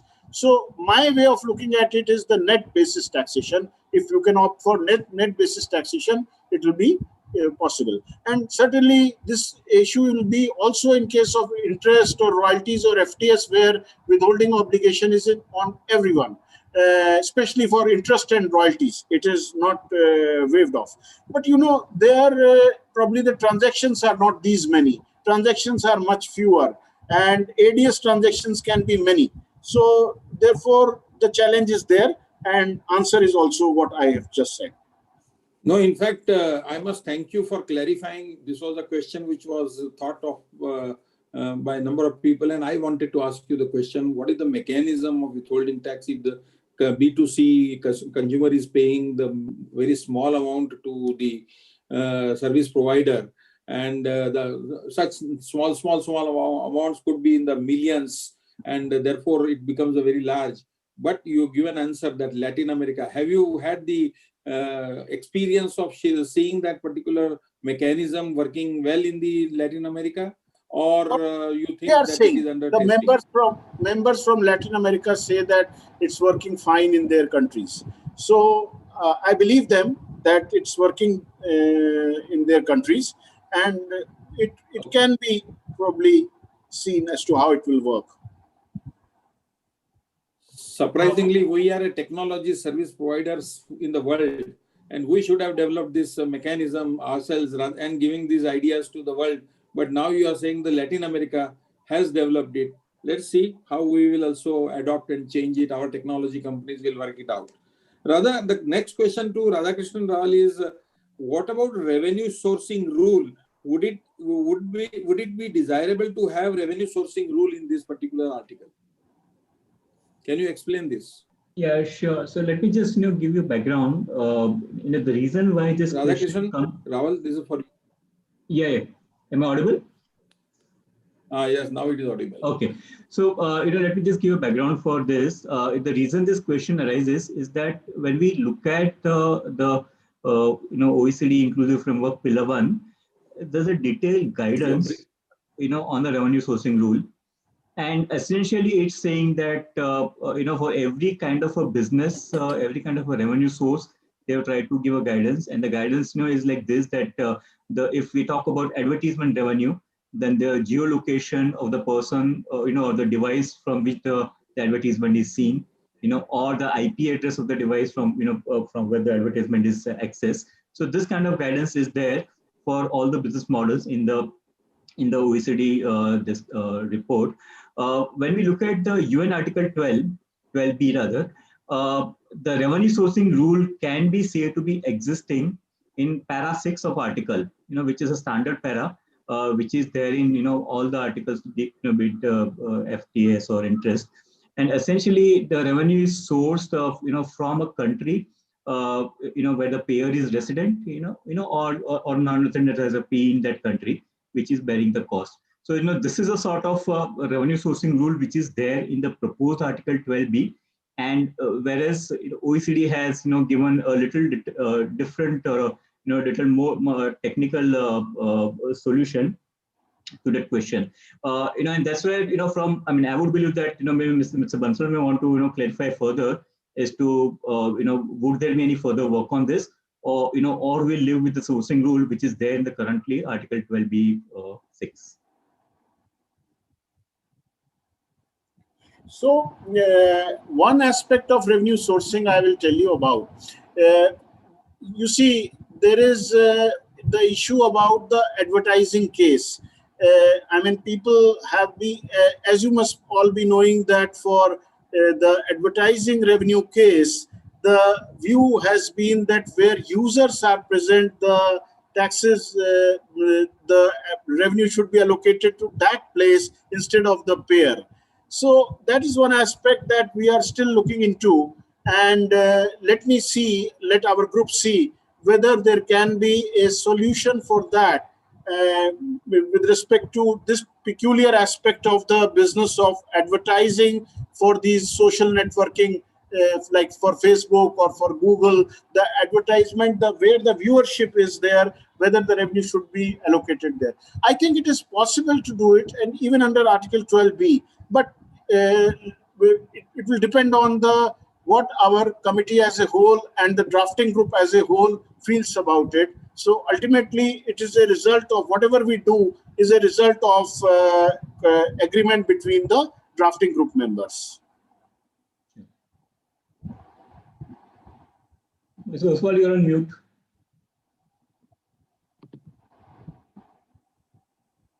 You're on mute. Mr. Ostwal, you're on mute. Unmute. Somebody has muted, sorry. The question is, would the profit disclosed by the entities in a global financial statement, consolidated statement, be adopted without any adjustment, or some adjustment should be carried out? The extension of this question will further come up. That possibly I'll ask you to the other panelists. Mr. Bansal, would you explain this? Okay, so as of now, as you all know, we are using the global profitability for the purpose of calculating the profits on a net basis. So there, this issue of what the global accounts of the M&E are showing, or whether any adjustments are to be made, will come up. Now, as of now, we have not provided much guidance on this in the commentary, and I would assume that certain things like obvious ones, like suppose there are some income tax expenses debited to the global accounts, those will need to be excluded. Suppose there is some dividend income which is credited to the global account, that may need to be excluded. So certain adjustments one may have to make, and this is something on which some work will be done. I would end it by saying that we will not like to complicate it much by taking up the exercise of doing too many adjustments, because it's basically a choice. It would ultimately be a choice between providing a simple solution or getting into some involved working which will require too much information to be obtained through exchange of information mechanism, or maybe one can rely on the M&E. So all these aspects we'll see, and maybe provide some more guidance on the calculation of global profits of the M&E or the segment. Mukesh and Radha, either of the person, do you think the losses arising on account of these global consolidated accounts will also be given due apportionment in this particular methodology under Article 12B? RK, go first. Yeah. So, the way this article is written and the way I read this article, and Mr. Bansal can always correct me, but this appears to be, saying that the option to be exercised is to be exercised on a yearly basis. So it may be possible that, I may keep on doing pick and choose. For your 135, I'll go gross. For 246, I may go net. Now, the current, wording of the provision indicates that, if we take an example, and if we think about losses at a global level, so that means I don't have a profit internationally. If that be the case, okay, then there's no profit. There's nothing which will come to, let's say, India as a source country, because then you have a negative profitability ratio to be applied on to arrive at a qualified profit.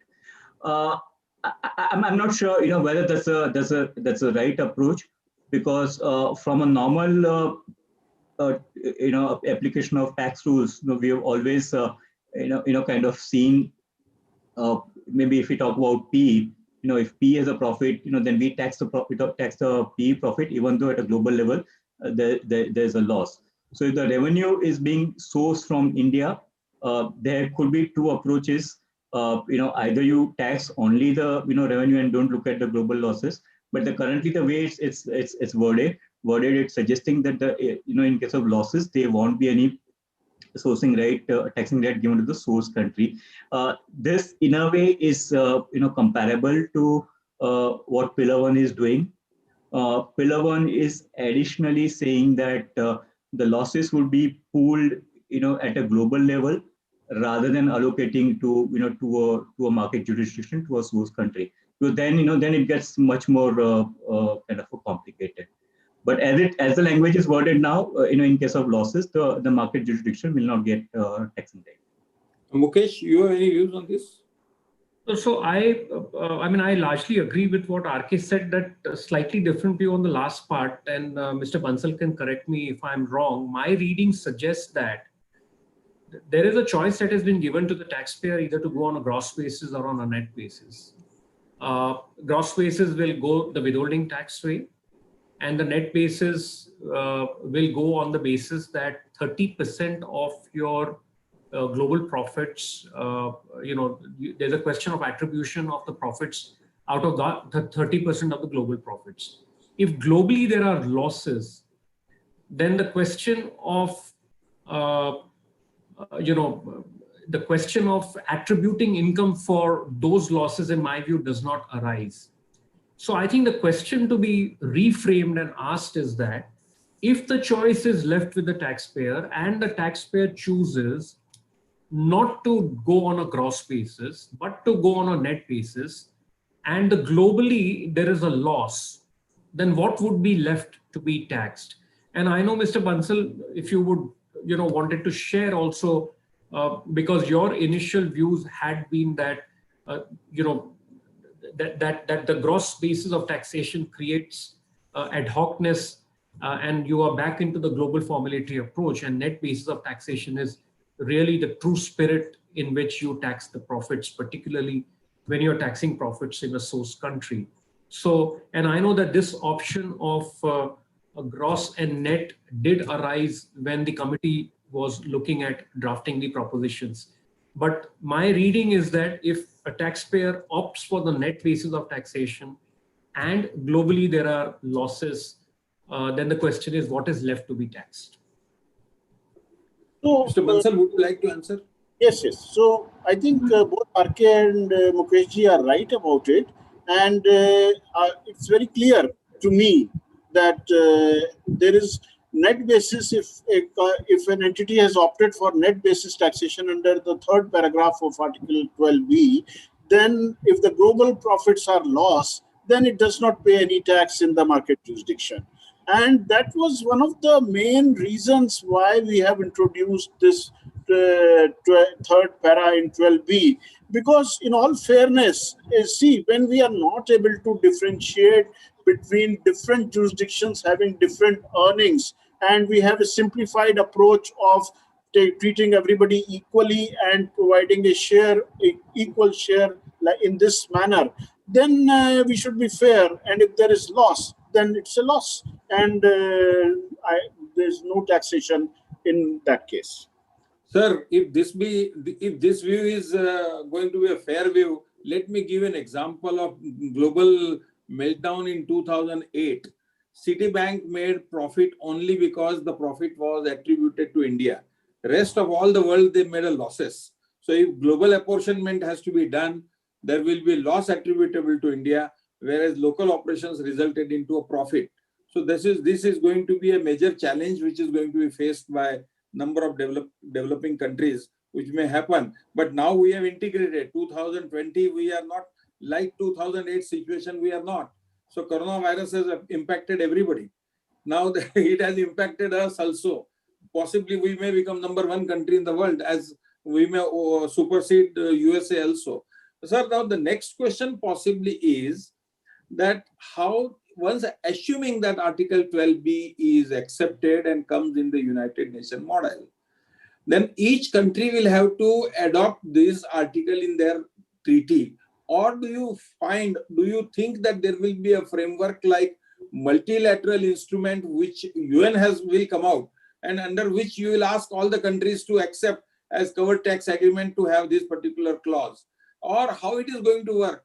There will be OECD saying that we will put our approach in our covered tax agreement in the multilateral instrument, and this will go under the UN multilateral instrument. So this controversy and the debate between the two type of models will continue to remain. What is your view on that?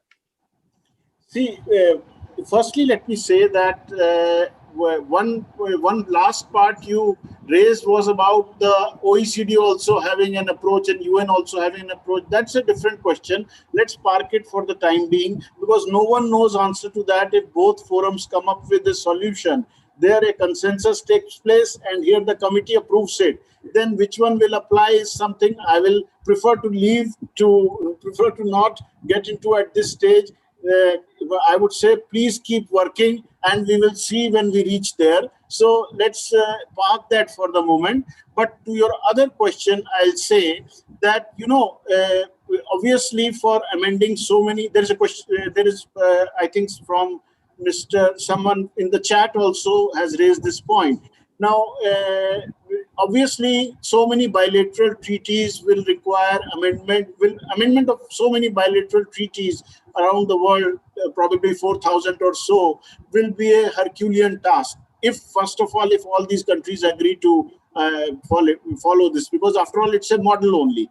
But so there can be two ways, like it has happened in case of BEPS recommendations. MLI was an option. I mean, MLI was just an option for a faster modification of the treaties. There is an umbrella instrument which countries can sign, and then if they then they give their reservations, options, etc., in respect of their position for various articles under the MLI, and the bilateral treaty gets modified. MLI sits on top of it, and that's how the treaty gets modified in an accelerated manner. So that was one way. Other is a bilateral negotiation. And in MLI also, as you know, many countries have not chosen either to sign or to opt for most articles, and they don't there because someone has shown interest. I'll just clarify, because you know what happens is in MLI you have to give a position for all the countries in a uniform manner. You cannot differentiate your position between country X and country Y. Suppose you have opted for particular position in respect of one article of MLI, you have committed to one position, then it will apply for your disposition towards all the countries in that particular manner. Whereas in a bilateral negotiation, you may be able to get a better deal vis-a-vis one country and a different deal vis-a-vis another country. But here it is not like that, because 12B most likely will be a uniform kind of article, and the idea is to get it introduced in your treaties in a faster manner. So I would assume that if there is a multilateral instrument, all countries which are interested in bringing in 12B will prefer to sign it. And if two countries have signed it, after the quorum is met, that is maybe 4 or 5 countries minimum, if they have signed it, then it will become this agreement will come into effect. And after that, whichever two countries sign, it will modify the existing bilateral treaty between them, and that would be the fastest way of doing it. Suppose someone doesn't want to do it in this manner and thinks about it later, and for whatever reason prefers to do it in a bilateral manner, they can do it in a bilateral manner. Sir, the developing countries are also sometimes becoming the net exporters of ADS, and in the coming years it is going to increase. Particularly take the example of China. China is an exporter of the ADS. US is not agreeing to the OECD proposals, and that is the reason why it is getting delayed and delayed. And therefore, I'm quite sure US may not agree for this proposal as well. And on the top of it, China will also oppose to this, despite the fact that it's still branded as a developing countries, because they are net exporter of the ADS. So more so when this proposal do not find any support from such countries, what do you think it is going to be acceptable to other countries? So your first part was that developing countries are also going to be net exporters of ADS. Now, I would say that if it will be so, then let it be so. Because, you know, one has to be fair. If you are today wanting taxing rights in respect of these services because you are importer, and tomorrow you turn out to be exporter, then you don't want to do it. I personally would never be in favor of such an approach. Let me tell you, in our tax treaties as competent authority for FTS article, I have never negotiated it in a manner that if we are net exporters, then let's not have it, or if we are net importers, then let's have it. That kind of approach, according to me, does not pay in the long run. These things keep changing, and the best way is to have a consistent, principled approach that if you believe that these services should be the taxing right should be given to the market jurisdiction or the source country, then it should be given. Tomorrow, if it is a net outflow, that's a result of the act of God and or your country's progress, and it should be acceptable. And about China, I don't think that it is a developing country, and they don't position themselves as developing country also. And I mean, US and China, whether they will accept the approach in inclusive framework or our article is no one can know that at this stage. So all these things will become known ultimately depending on several factors, which it's very difficult to predict them now. Okay, thank you, sir. Thank you for clarifying. It was a very enlightening this clarification, because my experience on this subject was contrary earlier. But after your becoming competent authority, the issues have changed. I will not waste my time debating this issue right at this stage, but we'll have an opportunity to discuss this elsewhere. The issue is sometimes there could be an overlap between Article 12A and 12B, and sometimes even 12 also. So therefore, how would you both, if some services could be and technical services, some services could be the royalty, and sometimes it could be ADS. So how do you reconcile this issue from your perspective? So at the moment for 12A in the article itself, there is a carve out that if something is falling under 12A, it will go to 12A and not come to 12B. About the royalties and article, also similar situation should be there, and in particular with reference to software, because as you would have seen, the paragraphs Mukesh ji was referring to, paragraph 34 in the commentary has a element of software download. Software situation also is it can be an ADS. Now see, if this is there is a differentiating line there.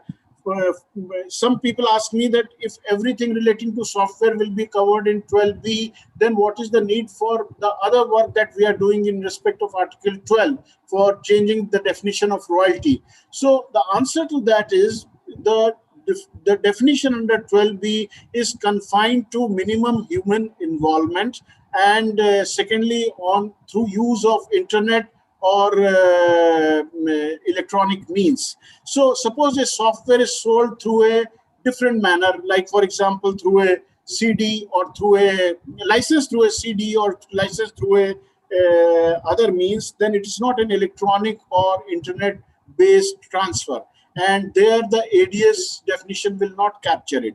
More importantly, this is just there will be few cases of this kind, but more importantly, where it's a case of a customized software, then customized software will obviously mean it will not fulfill the requirement of minimal human intervention, and it will be outside the net of ADS, and this may go to royalty if at all there is a change in definition of royalty under Article 12. So this inter se operation of various articles needs to be clarified, and already it has been done in respect of 12A, and perhaps in respect of 12 also it can be clarified in the same manner. The question which I asked you was particularly with reference to the example given by Mr. Mukesh Butani in paragraph 34, wherein that first item, online advertisement services. Google, we have been subject matter of dispute in India, and some tribunals have taken the view it is a royalty, some tribunals have taken it is not taxable, some tribunals have taken the view it is fees for technical services. These all views have been taken differently because revenue has taxed them, whereas some tribunals have taken a view it is not taxable in India because in absence of permanent establishment. And now you are trying to seek this is to be taxed under this particular article and given some specific example. Therefore, what you are saying is this is a specific article which will govern that, and therefore general articles will not apply to that. Is it correct? Yes, yes. And let me also clarify that for the ongoing litigation, this 12B insertion will not have any value, because the taxation there must have been done on some other criteria. So the new article is not going to affect that in any manner. Very good. That is excellent, though, despite the fact that in your article, in your para 5, the commentary speaks something very interesting, and therefore one may take a support while arguing the cases in the court that this is, once it is finalized, of course, till it is not finalized, we will not be able to argue it out. Now, next question, possibly, do you think the time has come to that the option of net basis taxation, which you have propagated in this Article 12B, should also be extended to Article 12A and Article 12?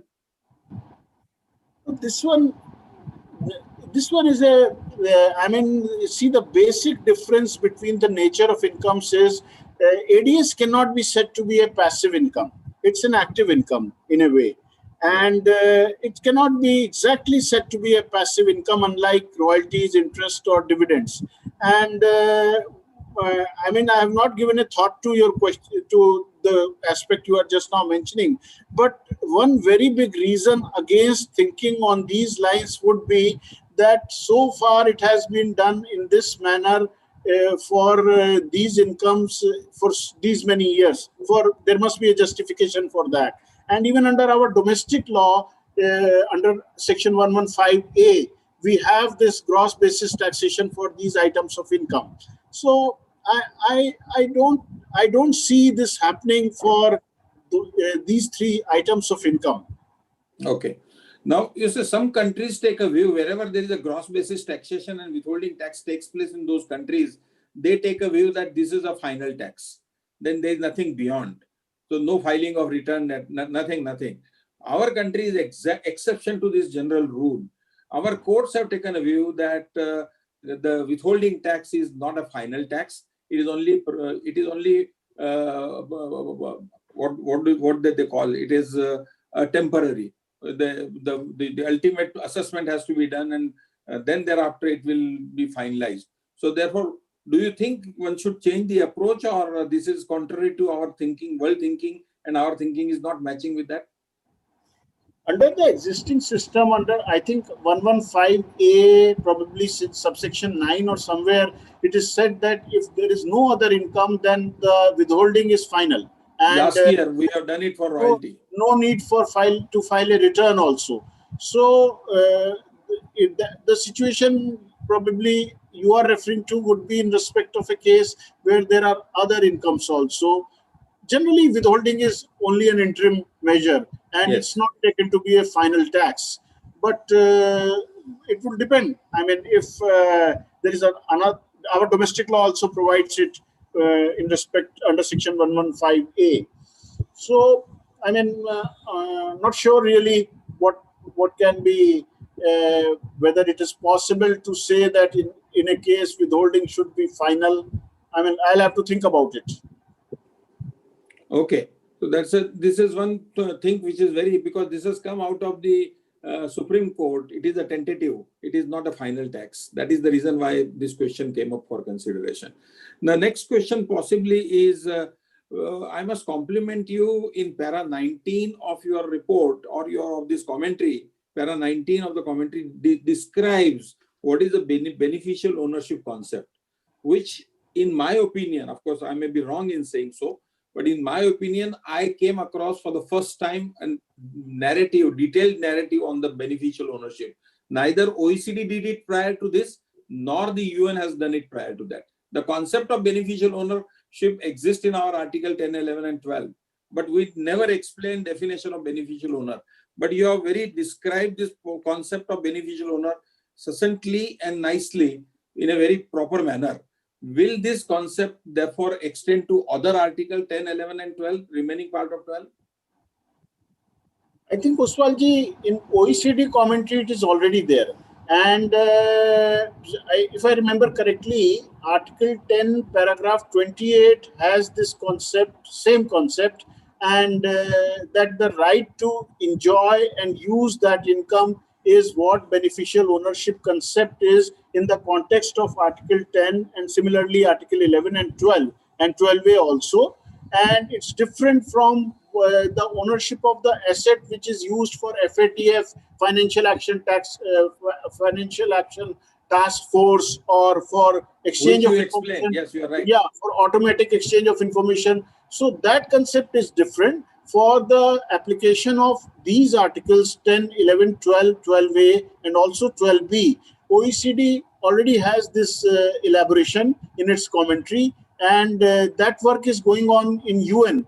And probably if you look up the papers on our website, then this work is at an advanced stage. And this clarification will probably be there for all these articles by the end of this committee's term. So therefore, do you think that there will be a definition of beneficial owner coming up in this the treaty? No, that's another point that's going on, because there I'm a dissenting member. I have been saying that there should be a definition of beneficial owner. But since OECD model does not have a definition of beneficial owner and only explains this in commentary, the Secretariat as well as the members from OECD countries are of the view that it should not. These papers are in public domain, so it is not likely to. In fact, it has been decided that the beneficial owner definition will not be there, and probably there may be a view of myself or one or two more members that there should be a definition. Our reason for advocating a definition is that litigation on this aspect can be curtailed only if we have a definition. Otherwise, as per Article 3.2, the domestic law will prevail, and we have had a lot of litigation in other countries, like you might be knowing that Indo Foods decision in UK or Prevost decision in Canada. I mean, the issue is still may remain even if clarification is done in the commentary. But what happens is once I'll go back to what you said about the UN copying the OECD. So I mean that's something we have to. That has been a case somewhat. And if something is there in OECD model, and since there are a number of members from OECD, they always say that it will lead to interpretational issues, because you have something different there for the same article, you have something different here, or if you have a different, if you insert a definition in the article, you don't have it in OECD model, then someone will say that it's not valid there, it's valid only here.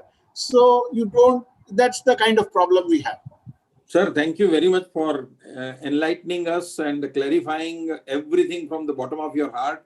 We have, for the paucity of time, I will not be able to take many more questions unless my other colleagues, Mukesh and Radhakishan, want to ask one or two questions. I just wanted to ask one last question on the beneficial ownership. I'm happy to hear that India is pushing in the UN for definition of beneficial ownership precisely for the reason that it will help us curtail dispute.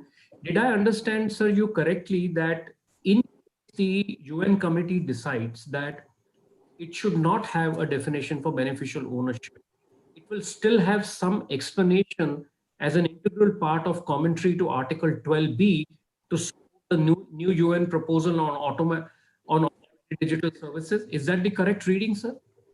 Yes, absolutely.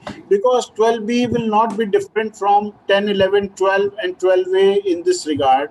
And the committee is of the view that there should not be a definition of beneficial owner. And understandably, they have a point that it is difficult to put it in a definition. And therefore, still, I had suggested a definition, and which can be elaborated through the commentary. But it is, because the OECD does not have it, it is not going to be there. And same will be the situation for 12B. Yeah, Radha, you would like to ask any question? Yeah, I just have one question, or maybe rather a suggestion.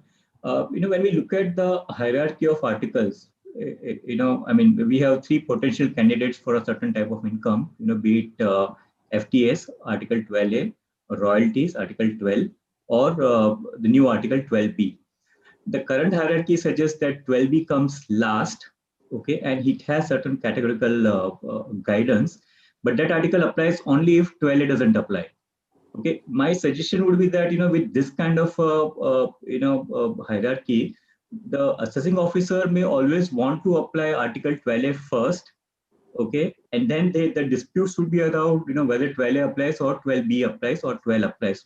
So, probably an approach could be that, let there be a consistent guidance in all three articles, in all three commentaries, saying that something like ADS should always be taxed in Article 12B.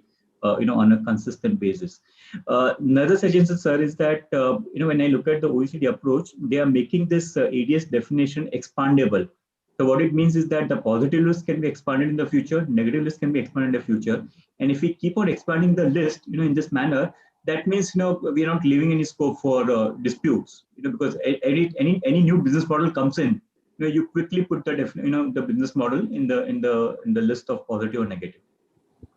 So your first point that 12B should take priority over 12A would be, because 12B rate of taxation is likely to be much less than 12A.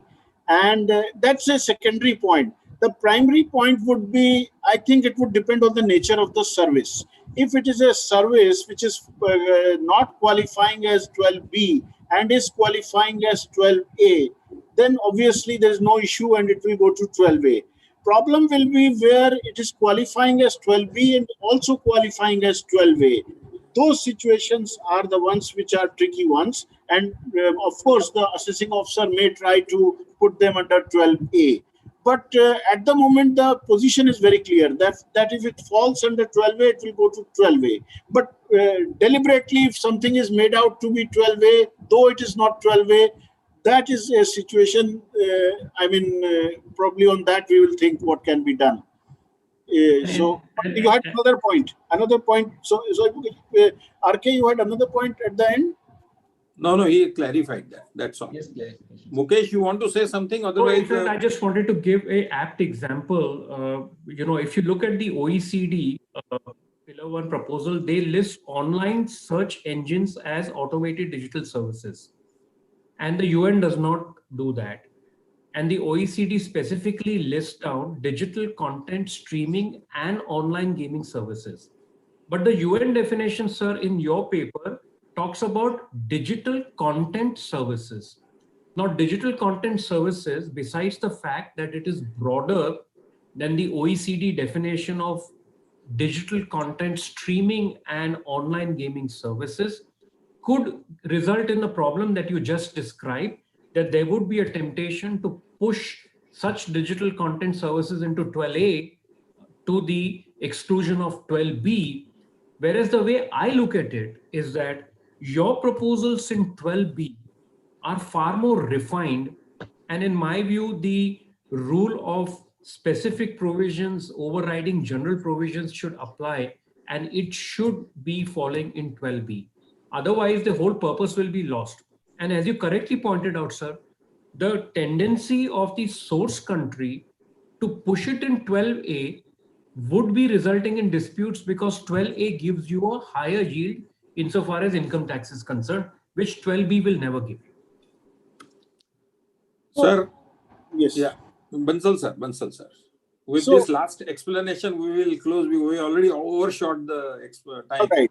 So I would say that I have taken note of both RK's and Mukeshji's point, and we will see what can be done in the further refinement of this proposal. And RK's point, I remembered now, he was saying that the list should be flexible. So the list is obviously flexible in the sense that it is a positive and negative list as an illustration only, and it is not the exhaustive list. So anyway, it will be covered under the generic definition under 12B4. And if it is covered there, it is covered. And but explicitly, if a new business model is there and it is left out at the moment, that can be included. If there is any such business which is clear-cut 12B kind, fulfills the 12B activity, that can be put. Thank you. Here we are following OECD, and we think that they do a very exhaustive technical work on this. So we are following the IF, and Mukeshji is saying that we have made some changes, but very minimal, and mostly it is the same. Thank you, sir. Thank you very much, Bansal sir, for your explanation and for your participation on that. As usual, you are one of the few officers which we have seen which has a very large heart in sharing the information with the members, chartered accountants in practice, and also in the services wherever they are. And that really helps in understanding the perspective of the law, not necessarily from your perspective, but it is generally is opened up properly. And with this, I request Mayur Nayak to take over the matter further. I thank the panelists, both the panelists and Mr. Rajat Bansal for sharing their views candidly and raising very appropriate questions. Thank you. Mayur, over to Mayur. Yeah, thank you very much. And it was an excellent exposition on the subject by Mr. Bansal and the esteemed panelist and Mr. Ostwal for ably moderating the session. Yes, friends, we have now enriched with the knowledge. Let's hope that this new provision sees the light of the day, and our life is simplified.